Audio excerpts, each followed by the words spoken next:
परमेश्वर का वचन बहुत स्पष्ट है जब वह कहता है कि कोई भी परमेश्वर का उपहास नहीं कर सकता, क्योंकि मनुष्य हमेशा वही काटेगा जो वह बोता है। दुर्भाग्य से ऐसा लगता है कि बहुत से लोग इसे अनदेखा करते रहते हैं और यहाँ तक कि इस सच्चाई को चुनौती भी देते हैं जैसे कि उनके साथ कुछ भी नहीं हो सकता। और इन लोगों में से एक अमेरिकी गायिका लेडी गागा है। अपने हाल के एक दौरे में कलाकार ने सोचा कि सबके सामने यीशु मसीह के नाम को अपवित्र करना एक अच्छा विचार होगा, लेकिन वह नहीं जानती थी कि उसके लिए भयानक परिणाम इंतजार कर रहे हैं। आज के वीडियो में मैं आपको दिखाऊंगा कि लेडी गागा के साथ क्या हुआ जब उसने यीशु के खिलाफ ईशनिंदा की, और मैं आपको अन्य हस्तियों को भी दिखाऊंगा जिन्होंने कुछ ऐसा ही किया है। दुर्भाग्य से ऐसा लगता है कि यह रवैया विशेष रूप से गायकों के बीच एक चलन बन गया है। शुरू करने से पहले मैं आपसे मेरे चैनल को सब्सक्राइब करने के लिए कहना चाहता हूँ। यह बहुत तेज है। सब्सक्राइब बटन पर नीचे क्लिक करें और उसके बगल में एक बेल आइकन है, नोटिफिकेशन बेल को सक्रिय करें ताकि आप मेरे द्वारा पोस्ट किए गए किसी भी वीडियो को मिस न करें। मैं आपको सरल और आसान तरीके से बाइबल समझाने में मदद करना चाहता हूँ। ठीक है, तो चलिए शुरू करते हैं। प्रकाशित वाक्य 22 में यीशु ने अपने बारे में कुछ कहा। देखिए क्या लिखा है।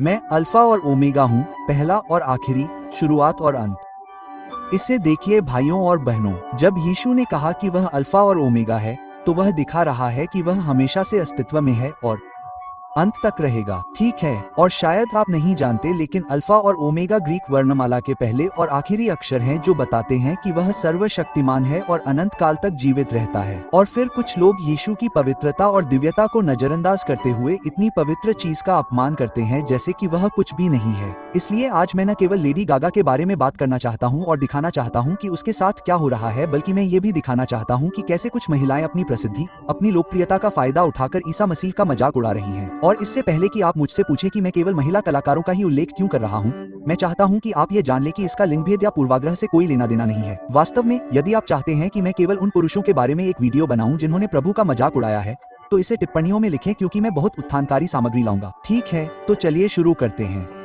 पहली महिला, रिहाना।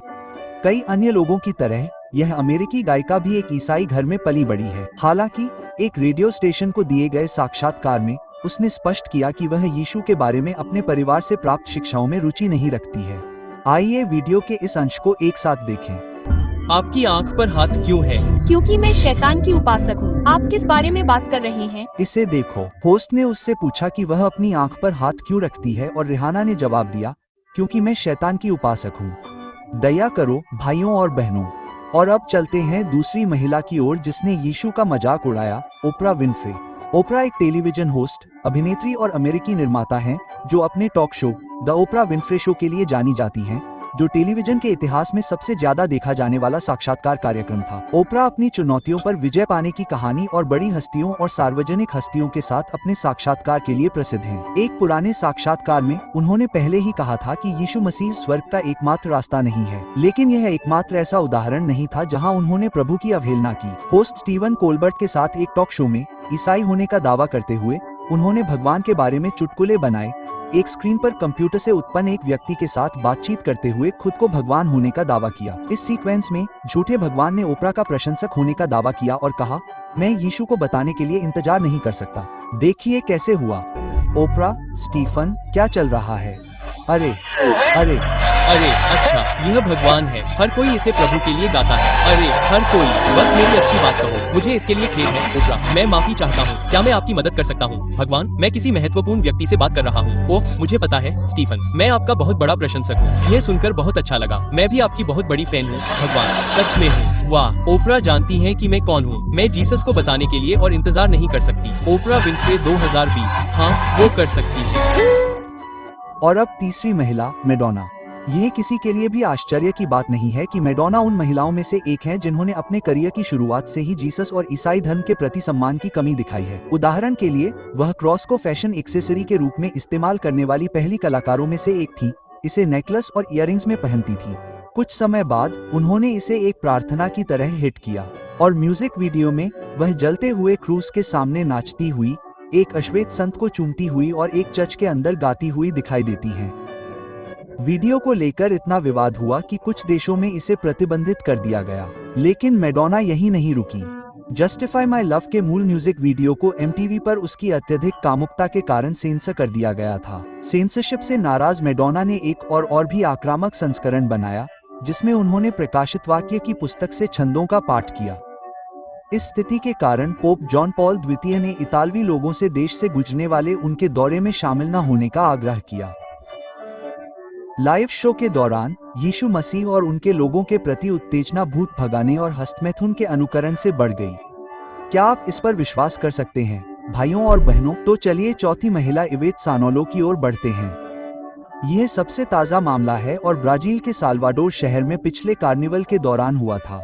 इवेट सांगालो UN के ग्रेटर दैन की तिकड़ी इलेक्ट्रिको में भाग लेते हुए गायिका बेबी डू ब्राजील ने सभी के साथ एक संदेश साझा करने के लिए कहा, जिसमें कहा गया था कि रैप्चर बहुत करीब है और हर किसी को भगवान की तलाश करनी चाहिए जब तक वे उसे पा सकते हैं। बेबी डी ब्राजील के शब्दों ने इवेट सांगालो को आश्चर्यचकित कर दिया और उन्होंने उन शब्दों पर आश्चर्य व्यक्त किया। बाद में बहन गायिका ने मजाकिया लहजे में कहा कि भगवान ऐसा नहीं होने देंगे और वह सर्वनाश को मिटा देगी, अपने उस गीत का जिक्र करते हुए जो उस कार्निवल के दौरान हिट हुआ था।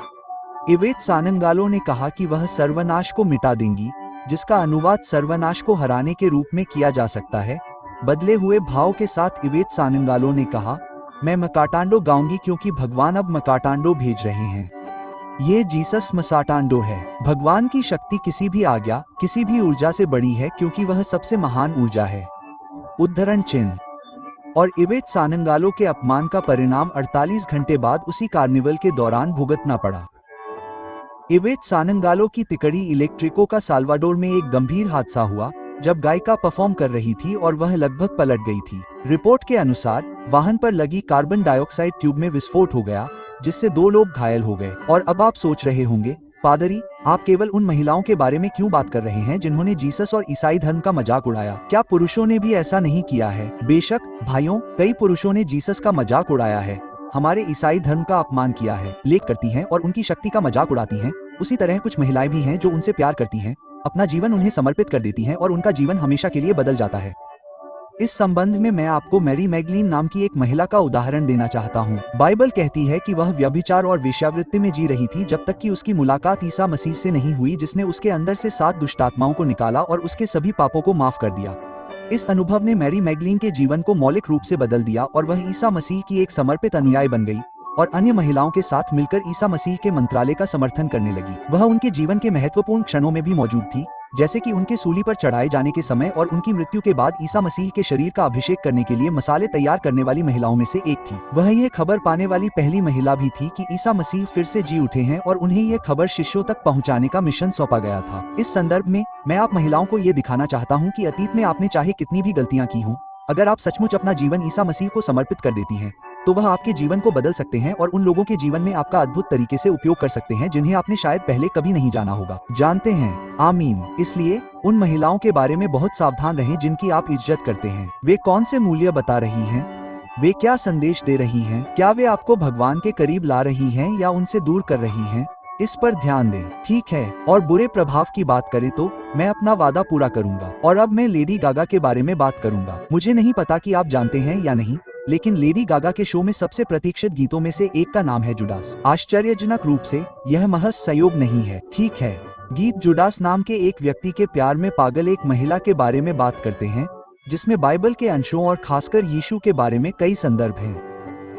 गीत के एक हिस्से में गायिका कहती है कि अगर जरूरत पड़ी तो वह अपने बालों से जुडास के पैर धोएगी, जो जॉन 12 में दिए गए अंश का स्पष्ट संदर्भ है, जहां लाजक की बहन मरियम यीशु के पैरों को महंगे इत्र से धोती है और उन्हें अपने बालों से सुखाती है। उसके बाद गीत में वह जुडास के झूठ और उसके 3 विश्वासघातों को माफ करने का उल्लेख करती है, जिसमें पीटर द्वारा 3 बार इनकार किया गया है, जीसस और जूस कारिएट के विश्वासघात का भी जिक्र है। इसके अलावा लेडी गागा ने गाने में जूस को बिना ताज के राजा के रूप में संदर्भित किया है, जिसमें कहा गया है कि अगर जूस को बुरा लगता है तो वह उसे चूम सकता है। अंत में वह खुले तौर पर घोषणा करती है कि जीसस उसका गुण है, लेकिन जूस वह दानव है जिससे वह चिपकी हुई है। इस मूर्खता को देखिए। भाइयों और बहनों, मैंने ऐसे कई गाने सुने हैं जो जीसस के बारे में बुरा बोलते हैं और ईशनिंदा करते हैं, लेकिन कोई भी इस गाने जितना गंदा नहीं है। सुसमाचार के अंशों का उपयोग करते हुए जो जीसस की तुलना जूस से करते हैं और यह कहते हैं कि वह मसीहा पर गद्दार को पसंद करती है, न केवल अपमानजनक और आक्रामक है बल्कि ईशनिंदा भी है। लेकिन जैसा कि हमने देखा, यह गायिका इसकी भारी कीमत चुका रही है। आइए देखें कि उसने क्या किया और फिर हम देखेंगे कि उसके तुरंत बाद उसके साथ क्या हुआ। यहाँ लेडी गागा अपने एक शो में है। वह जूस गाना शुरू करती है और फिर अचानक कुछ बहुत ही अजीब होता है। हाँ, यह सही है, वह मंच से गिर जाती है। और अब आप शायद पादरी जी, क्या ये महज एक संयोग हो सकता है? हाँ, हो सकता है, लेकिन दूसरे शो में ऐसा फिर से क्यों हुआ? गौर करें कि वो फिर से गिर गईं। ये दुर्भाग्य लग सकता है। कई लोगों ने इसे वैसा ही माना होगा जैसा कि साल्वाडोर में इवेट सांगालो की तिकड़ी इलेक्ट्रिको के साथ हुआ था। लेकिन फिर मैं आपसे कुछ पूछना चाहता हूँ, आपको क्या लगता है कि लेडी गागा अपने दूसरे शो में तीसरी बार क्यों गिर गईं? क्या ये महज एक संयोग होगा? और ऐसा हर बार जूडास नाम के गाने के दौरान ही क्यों होता है? जैसा कि मैंने इस वीडियो की शुरुआत में कहा था, कोई भी भगवान का मजाक नहीं उड़ा सकता क्योंकि इंसान हमेशा वही काटेगा जो वो बोता है। सही कहा। तो मुझे ऐसा लगता है कि लेडी गागा को भगवान की तरफ से कई चेतावनियां और संकेत मिल रहे हैं कि वो ये मजाक, ये ईश निंदा करना बंद कर दे। अगर वो अपने पापों का पश्चाताप नहीं करती हैं, तो उन्हें इससे भी बदतर अंजाम भुगतना पड़ेगा, नरक में अनंत काल तक रहना होगा। और ये मैं नहीं कह रहा हूँ, ये खुद यीशु ने कहा था कि जो लोग उन पर विश्वास नहीं करते हैं, उनकी निंदा की जाएगी। तो इस वीडियो के साथ मेरी यही कामना है कि आप जो मुझे देख रहे हैं, चाहे आप महिला हो या पुरुष, ईमानदारी से प्रभु की खोज करें, अपनी गलतियों का पश्चाताप करें और पवित्र चीजों से खिलवाड़ न करें। अगर आप चाहें तो अन्य चीजों से खिलवाड़ करें, लेकिन भगवान के नाम से न खेलें क्योंकि भगवान का नाम व्यर्थ नहीं लिया जा सकता। ठीक है, बहुत से लोग आध्यात्मिक मामलों का मजाक उड़ाते हैं और बाद में समझ नहीं पाते कि उनके जीवन में कुछ चीजें गलत क्यों हो जाती हैं। ऐसा इसलिए होता है क्योंकि वे शैतान को मौका देते हैं। जब वे प्रभु की सुरक्षा नहीं चाहते हैं,